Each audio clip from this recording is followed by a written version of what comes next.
Hi, kindergarten. So for today's Wit and Wisdom lesson, we're going to start by looking at a new story. This book is called Last Stop on Market Street. It was written by Matt de la Peña, and it was illustrated by Christian Robinson. So the author wrote the story, the illustrator did the pictures. This is called the front cover of the book, and this text up here is called the title, Last Stop on Market Street. This book is about a little boy named CJ who rides on a bus with his grandma. I really like this story. It makes me think about a lot of things. One thing it makes me think about is I grew up in the city like CJ, and I used to ride a bus all the time with my grandma. We used to go downtown and go to lunch. We used to go down to the north side and go to the library, and there used to be a mall. She would take me to the Children's Museum. She would take me to the Buell Planetarium, which is no longer there. It's actually part of the Children's Museum now.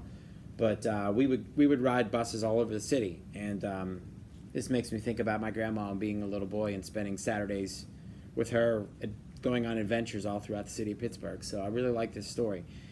With this story, there's a couple of essential questions. One of them is how does, let me get that there. It says, how does CJ, that's the little boy, use his senses to learn about the world in Last Stop on Market Street? I also have two words in green, notice and wonder, and I have some things in orange here, some vocabulary words. We're going to talk about vocabulary words today. Vocabulary words are key words in a story that help you better understand it. So these are three words that we're going to look at after I'm done reading the story to you, but we're still going to talk about noticing and wonder. I want you to notice things in the story today, and maybe you'll have some questions about the story and you'll wonder about things. But we've been talking a lot about the five senses, and we've been talking about how do our senses help us learn about the world. Well, this book really shows you how CJ uses his five senses to learn about his world. Remember, the five senses, our eyes help us see, and we use our nose to smell. We use our ears to hear. We use our hands to touch. And we use our mouth to taste. So I don't know if CJ is going to use all of his senses, but he's going to use a lot of them as he goes on a bus ride with his grandma. So I'm going to read the story, Last Stop on Market Street now. All right. Here's the first page. Okay. And I said he lives in the city, so that's a little bit different from where we live. We live in the suburbs. But this looks a lot like my neighborhood that I grew up in. I grew up in Troy Hill, and we had houses right next to each other, and a church, and buildings that had these fire escapes that had apartments. It's a really fun place to grow up. Here we go. CJ pushed through the church doors, skipped down the steps. The outside air smelled like freedom, but it also smelled like rain, which freckled CJ's shirt and dripped down his nose. There's CJ, and there's his grandma. She has her umbrella, and it is raining.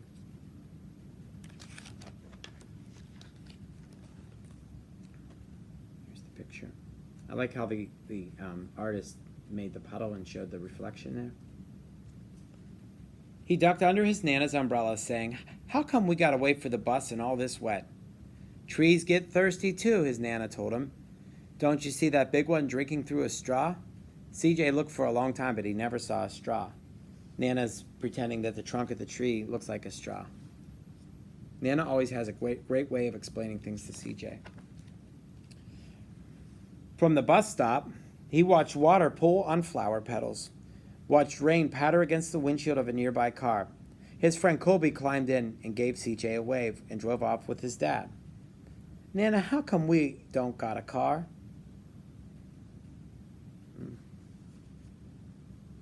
Let's see what she tells him. "Boy, what do we need a car for? We got a bus that breathes fire. And old Mr. Dennis, who always has a trick for you." The bus creaked to a stop in front of them. It sighed and sagged, and the doors swung open. Nana said, "We have a bus that breathes fire." See, there's a picture of a dragon on there.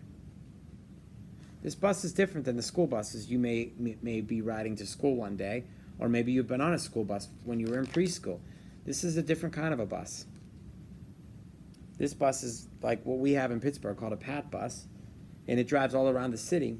Lots of people ride a bus to work downtown. Okay, people that don't have cars ride a bus like this. You have to pay when you get on. So let's see if CJ and his Nana pay when they get on. What's that I see? Mr. Dennis asked. He pulled a coin from behind CJ's ear and placed it in his palm. Nana laughed her deep laugh and pushed CJ along. Mr. Dennis is the bus driver. I noticed number 5 Market. Buses like this have different signs on them so you know which one to get on. They sat up front. The man across the way was tuning a guitar, and an old woman with curlers had butterflies in a jar. There she is. Nana gave everyone a great big smile and a good afternoon. She made sure CJ did the same. So there's all these different people on this bus. I remember climbing on with my grandma when I was a little boy, and I would always people watch. I'd always look to see who was on there. Sometimes I'd see people I knew from my neighborhood, and my grandma would always see friends on the bus. You know, friends from church, or friends from, you know, her knitting club, or friends that she would go to the market with and things like that, and she would always wave. The bus lurched forward and stopped. Nana hummed as she knit. See, she's knitting right here. She has a ball of yarn and knitting needles. I wonder what she's making. How come we always got to go here after church, CJ said. My friends Miguel and Colby never have to go nowhere. I feel sorry for those boys, she told him. They'll never get a chance to meet Bobo or the sunglasses man. And I hear Trixie got herself a brand new hat. CJ stared out the window, feeling sorry for himself. He watched cars zip by on either side. He watched a group of boys hop curbs on bikes. A man climbed on with a spotted dog. CJ gave up his seat. How come that man can't see? Boy, what do you know about seeing? Nana told him. Some people watch the world with their ears. That's a fact. Their noses, too, the man said, sniffing at the air. That's a mighty fine perfume you're wearing today, ma'am. Nana squeezed the man's hand and laughed her deep laugh. I noticed this man here. He has a dog and a cane, and he's wearing dark glasses.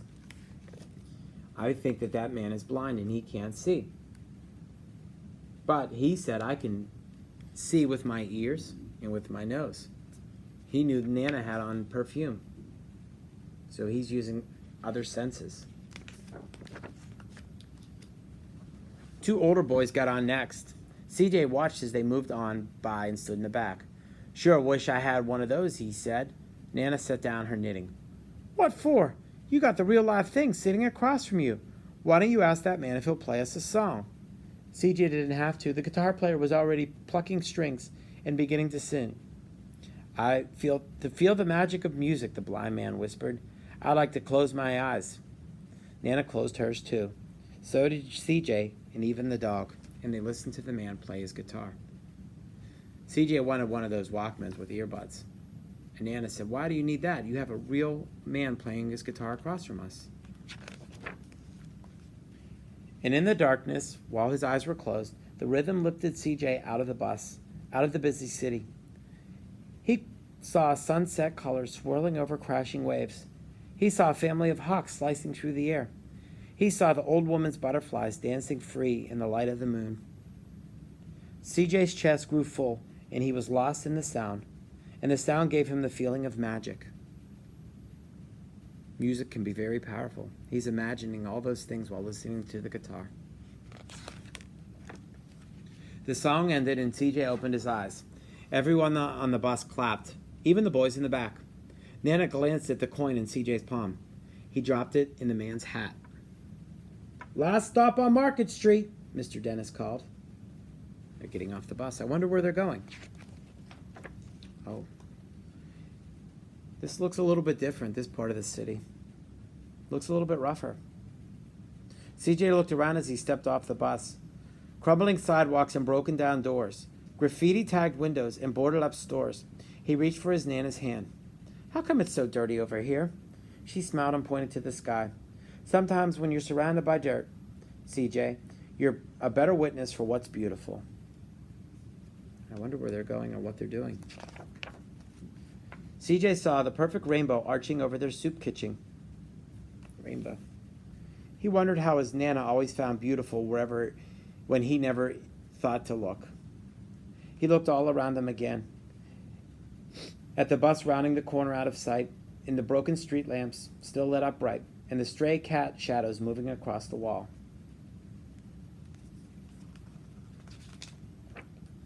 When he spotted their familiar faces in the window, he said, "I'm glad we came, Nana." I think they know these people they're waving. He thought his Nana might laugh, her deep laugh, but she didn't.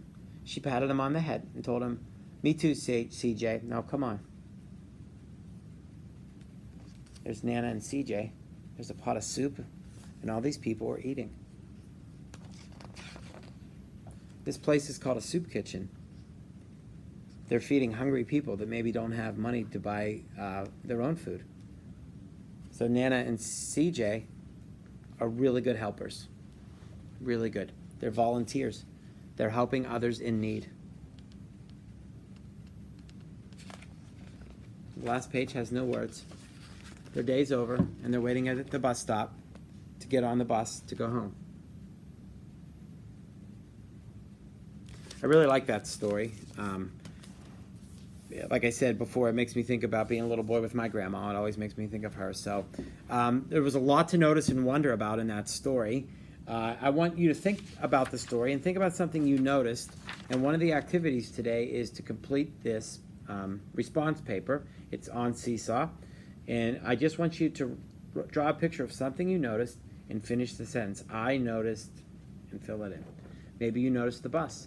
Maybe you noticed the man playing the guitar. Maybe you noticed CJ when he was walking and saw the rainbow in the sky. I want you to make sure you add details to your picture today, though, okay?